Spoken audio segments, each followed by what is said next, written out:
Entonces, ¿qué está haciendo Rusia otra vez? Damas y caballeros, en Rusia tenemos un fenómeno interesante y ese fenómeno se llama la voz opositora. Y esa voz opositora es Gennady Zyuganov, quien es el jefe de los comunistas rusos y miembro del Parlamento ruso, la Duma rusa. Este tipo declaró que existe la posibilidad de que se repita el año 1917. Aquí tenemos directamente el titular. Nos enfrentamos al año 1917. El líder comunista Gennady Zyuganov predijo una nueva revolución en Rusia para este otoño. Este titular es engañoso, no es cierto y definitivamente no es lo que dijo Zyuganov. Zyuganov dio un discurso larguísimo en el Parlamento, sí, larguísimo, un discurso de 11 minutos.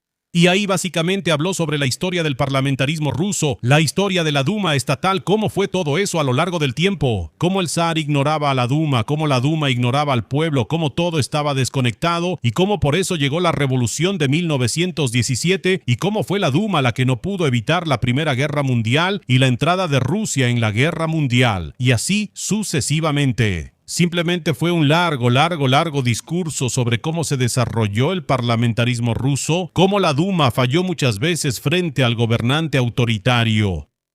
Y luego lo terminó básicamente con esas palabras, que si la Duma rusa, el partido gobernante Rusia Unida y Vladimir Putin siguen ignorando los indicadores económicos actuales y la dirección en la que va la economía, la caída del rendimiento industrial y cosas así, eso podría llevar en el otoño de este año a que la gente se levante contra el régimen actual. Y al mismo tiempo advirtió que, aunque en este momento no parece en absoluto que la gente quiera levantarse contra el régimen actual, los estimados diputados de la Duma estatal deberían leer lo que se escribía en los periódicos unos meses antes de que estallara la revolución, incluso en los medios sensacionalistas, y eso tanto en Rusia como en el extranjero. Según Zyuganov, no había nada ahí sobre que fuera a estallar una revolución. Y ese fue en realidad su argumento para que bajo ninguna circunstancia la Duma estatal, el partido gobernante y Vladimir Putin se durmieran en sus laureles ni tuvieran la esperanza o la sensación de que todo estaría tranquilo, porque a veces todo es tan tranquilo y silencioso durante tanto tiempo que al final explota y ni siquiera esperas que eso suceda. Por lo tanto, sí, esa es básicamente su argumentación. Yo añadiría a eso que aquí hay ciertas élites moscovitas y élites oligárquicas que están completamente desconectadas de cómo funciona la guerra, de cómo se desarrolla la guerra y de cuál es la situación económica. Porque la situación económica la sienten más los más pobres o los que tienen menos recursos, que son la gran mayoría de Rusia. Un gran argumento también es que todos los costos o la mayoría de los costos, ya sean diferentes reclutamientos militares, carencias financieras o problemas sociales, no los asumen Moscú ni San Petersburgo, sino el resto de Rusia. Y también basándonos en estos aspectos como que ni siquiera es una federación igualitaria y San Petersburgo le está chupando los recursos al resto de Rusia. Por estas razones la gente podría estar fácilmente molesta y eso podría llevar a algún tipo de levantamiento, una serie de levantamientos o revoluciones.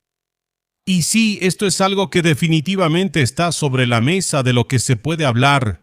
Sin embargo, en cuanto a hechos y realidades, aunque por supuesto existe ese fantasma de que la mayoría de las revoluciones llegan sin previo aviso, pero no llegan de manera muy ruidosa, aunque existe ese miedo de que pueda llegar de repente e inesperadamente, la mayoría de los expertos y especialistas en seguridad coinciden en que una revolución en Rusia en este momento es extremadamente improbable y no tendría oportunidad de desarrollarse, porque hay un aparato estatal demasiado fuerte, fuerzas de seguridad demasiado poderosas, una policía secreta muy fuerte, una red de informantes y oportunistas, y por eso ninguna tendencia revolucionaria debería tener realmente la oportunidad de florecer. Rusia aún no está en una crisis económica y social tan profunda como para que haya espacio para nuevos bolcheviques o para nuevos revolucionarios. Una de las razones por las que al mismo tiempo el señor Zyuganov, ese comunista sucio y rojo, lo dice, es para que este tipo de argumentos y críticas se escuchen en la Duma estatal, es decir, en el Parlamento, que en Rusia es irrelevante en cuanto al poder real, pero sigue siendo al menos un poco importante lo que ahí se dice. Porque Ziugánov es en realidad una oposición permitida y leal, afín a Putin. Y en el momento en que él dice esto no es ninguna rebelión, probablemente es algo que se puede decir, algo que el régimen ha dicho que se puede decir, que es algo que se debería decir y que esa supuesta oposición debería decir. Y eso es en parte para que lo diga esta oposición leal, y es para que esto no sea un argumento de alguna oposición desleal fuera del Parlamento, para quitarle el viento a las velas de esa oposición extraparlamentaria. Al mismo tiempo quieren que la gente vea que la Duma estatal es consciente de esos problemas y que en teoría puede hacer algo al respecto. Y eso demuestra que cuando se dice así y cuando está permitido de esta manera, las élites rusas, a pesar de que tienen simplemente al FSB, a pesar de que tienen a la policía, a pesar de que tienen informantes y demás, las élites rusas están tensas. Están tensos y saben que la situación no es nada buena y quieren que la gente sepa que ellos lo saben y quieren decir como, oigan, no estamos desconectados de la realidad. Al dejar que los comunistas critiquen en el Parlamento que algunos pueden estar desconectados de la realidad y que los oligarcas son malos y que el partido gobernante comete errores, con eso en realidad estamos diciendo que no estamos desconectados de la realidad. No tienen que hacer una revolución, nosotros estamos haciendo algo al respecto, somos conscientes de eso, en realidad estamos con ustedes y ese contrato social existe. Sí, ese contrato social entre Putin y el pueblo ruso. Pero el hecho de que todo esto se diga en el Parlamento es básicamente por el temor de ese Parlamento, de Vladimir Putin y de la oposición leal, de que algunas personas en Rusia puedan sentir que el contrato social entre Putin y el pueblo ruso se está desmoronando. Que el contrato social que dice no se metan en política y les irá bien ha dejado de aplicarse. Porque Putin dejó de cumplir la parte de que les irá bien. La gente no se metió en política y les va mal. Y ese es realmente el problema. El colapso de ese contrato es el problema y, a partir de eso, ellos necesitan decir, incluso con la voz de la oposición, que conocen esos problemas y que los están resolviendo. Sin embargo, todavía estamos en una etapa en la que el 99% de todos los expertos a los que les preguntes dicen que una revolución o un levantamiento en Rusia es muy poco probable. Y yo escribí un artículo sobre esto en Instagram. Y algunas personas, y de hecho bastantes personas aquí en el chat cuando hago stream y así, mencionaron que un levantamiento o una revolución en Rusia sería exactamente lo que ese régimen se merece. Y que una guerra civil sería lo mejor. Y yo les respondo, cuidado con lo que desean, o sea, mucho ojo con lo que desean, porque vamos a profundizar un poco en lo que significaría si en Rusia hubiera una revolución o, Dios no lo quiera, una guerra civil. Abramos el mapa y eso nos ayudará a entender toda la situación, porque para eso sirven los mapas, para mapear. Así que empecemos por lo positivo. Imaginen que de repente, debido a la falta de fuerza económica, el agotamiento social, la desconfianza hacia los políticos y demás, en Rusia comienza alguna forma de guerra civil. Los soldados empiezan a desertar, igual que en 1917. Pum, pum, pum, pum, y empieza todo. De repente hay un montón de gente que ha pasado por la guerra, tienen experiencia militar, posiblemente tienen armas, el mercado negro está funcionando. Entonces, ¿qué pasaría? El primer punto positivo sería que probablemente terminaría la guerra en Ucrania. Ucrania, tal vez bajo la influencia de esa guerra civil en Rusia, podría recuperar Crimea. Tal vez podría ocupar algún cordón sanitario alrededor de su territorio. Quizá hasta Rostov del Don o algo así. En ese sentido, que Ucrania convirtiera el mar de Azov en su propio estanque. Esto podría pasar. A eso podría llevar una guerra civil en Rusia. Eso sería positivo porque significaría el fin de la guerra en Ucrania. Teóricamente eso significaría que se podría empezar a extraer y que tal vez el petróleo y el gas, sobre todo el gas, que se encuentra en el mar de Azov y alrededor del mar de Azov, podría fluir hacia Europa. Eso podría reducir los precios del gas y mejorar la disponibilidad de fertilizantes. En general, la industria y la agricultura ucranianas volverían a funcionar. Las inversiones irían allí, se reconstruiría Ucrania y esa sería la parte positiva del asunto. Bien, y con eso probablemente podríamos terminar. Porque en cuanto a los aspectos negativos, el colapso de Rusia significaría un aumento masivo en los precios del petróleo y el gas. En relación con lo que está ocurriendo en este momento alrededor de Hormuz, eso podría significar fácilmente entre 150 y $200 por barril, sin problema. Si la capacidad de Rusia para extraer y exportar petróleo colapsara, eso significaría una pérdida brutal que, combinada con la crisis de Hormuz, nadie podría compensar adecuadamente. De la misma manera, los precios de todas las demás cosas que Rusia exporta se dispararían. Cereales, gas, petróleo, por supuesto, combustibles en general, pero también muchas materias primas como el acero, ¿verdad? Uranio, aluminio, todo eso.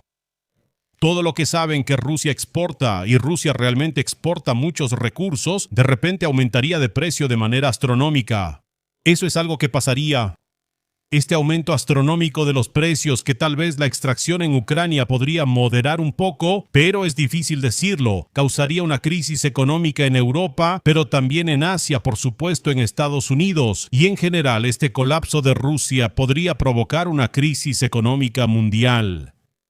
Basado en la crisis económica mundial, por supuesto que en muchos países podrían ocurrir guerras civiles, disturbios, especialmente en aquellos países menos estables, por ejemplo en África, donde obviamente también habría un problema con la comida, porque Rusia ya no exportaría tanto grano como antes, y en general si Rusia no mantuviera sus fuerzas de seguridad en África para proteger la región, o más bien para mantener a los dictadores en el poder, podría haber una serie de hambrunas o guerras civiles.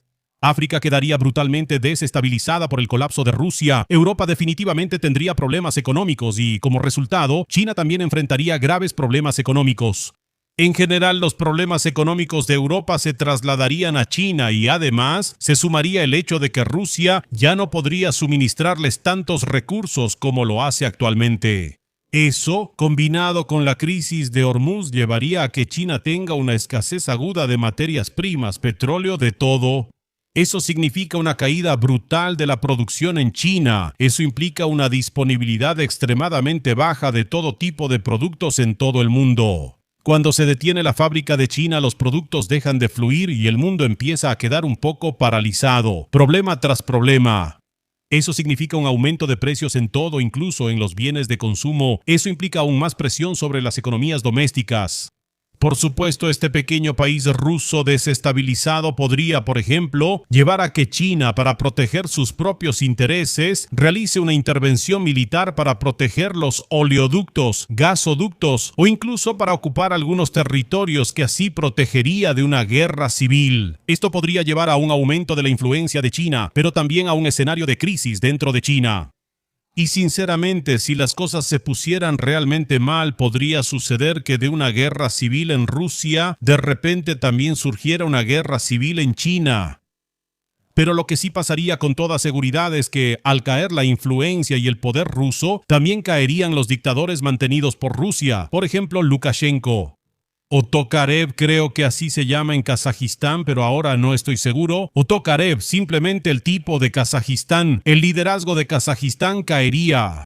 Georgia ahora mismo está más bien en una fase de espera a ver qué hacer. Quizás si Rusia empezara a caer, el gobierno que ahora mismo es acusado de ser prorruso cambiaría de bando y después podría ocupar Osetia del Sur y Abjasia. Sin embargo, sí, eso llevaría a más conflictos en la frontera, definitivamente. No, con eso podríamos ir revisando poco a poco, pero eso no sería posible si Rusia tuviera armas nucleares. Imagínate que de repente un país que tiene armas nucleares colapsa en una guerra civil. ¿A dónde van las armas nucleares? ¿Quién las posee? ¿Quién se las vendió a quién? ¿Quién las va a usar contra quién? ¿Qué está pasando? No lo sabemos, no tenemos ni idea. Y luego está el simple hecho de que de repente en Rusia ya no hay un solo Vladimir Putin, sino que tal vez haya 20 dictadores diferentes, semidictadores, fascistas, comunistas, oligarcas, con diferentes orientaciones, diferentes opiniones. ¿Cómo demonios se puede trabajar con algo así? Vladimir Putin, claro, tiene demasiado poder y todo eso, pero 20 locos que son peores que Vladimir Putin, eso es lo que saldría de una guerra civil en Rusia. ¿Y no sigue siendo válido ese viejo y gastado dicho de que lo único peor que una Rusia fuerte es una Rusia débil? Y lo peor de todo es una Rusia en guerra civil, damas y caballeros. Así que, estimados, tengan cuidado con lo que desean, porque la desintegración de Rusia, una guerra civil en Rusia junto con otras crisis que tenemos ahora, podría desencadenar un enorme efecto dominó en cascada, cuyas consecuencias finales no podemos prever en este momento. Pero una cosa se las garantizo, una crisis económica brutal, sin duda alguna. Riesgo de seguridad por armas nucleares y, por supuesto, una presión brutal sobre Europa a través de una ola masiva de refugiados. Y, por supuesto, los rusos también huirían a América. Tal vez de eso saldrían muchos nuevos taxistas en Nueva York, ¿no? Pero lo que es importante, probablemente el único aspecto positivo de una guerra civil en Rusia sería el fin de la guerra en Ucrania. Y cuando reemplazas una guerra con un montón de otras guerras, guerras proxy, guerras civiles, levantamientos, hambrunas y problemas similares, entonces no es un buen trato en absoluto. Así que tal vez en este momento no puedas culpar al mundo occidental por no ayudar tanto a Ucrania y por no haber ayudado tanto desde el principio, porque en realidad no queremos que Rusia pierda de una manera que la obligue a colapsar en algún tipo de levantamiento. Eso sería realmente una de las peores cosas que podrían pasar, ¿sabes? Queremos que Rusia se erosione gradualmente y pierda su poder. Eso es lo que queremos. Definitivamente no queremos un colapso. Y sinceramente, el colapso de Rusia es algo que en este momento me da más miedo que el hecho de que Rusia pueda ganar su guerra en Ucrania. Así que eso es todo. Y eso que soy pro-ucraniano, por cierto, ¿eh? Pero el colapso de Rusia sería una catástrofe geopolítica. No puede caer. Es demasiado grande para caer. Si Rusia cae, el golpe, la onda expansiva que eso provocaría, arrasaría con todo el planeta. No. Tiene que desmoronarse poco a poco, pedazo por pedazo.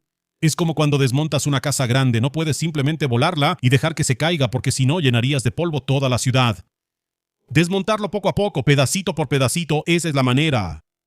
Así están las cosas. Bueno, esperemos que no pase eso, esperemos que el comunista no tenga razón. Y escríbanme en los comentarios cómo perciben todo esto ustedes, si alguna vez han visto toda esta situación desde esta perspectiva.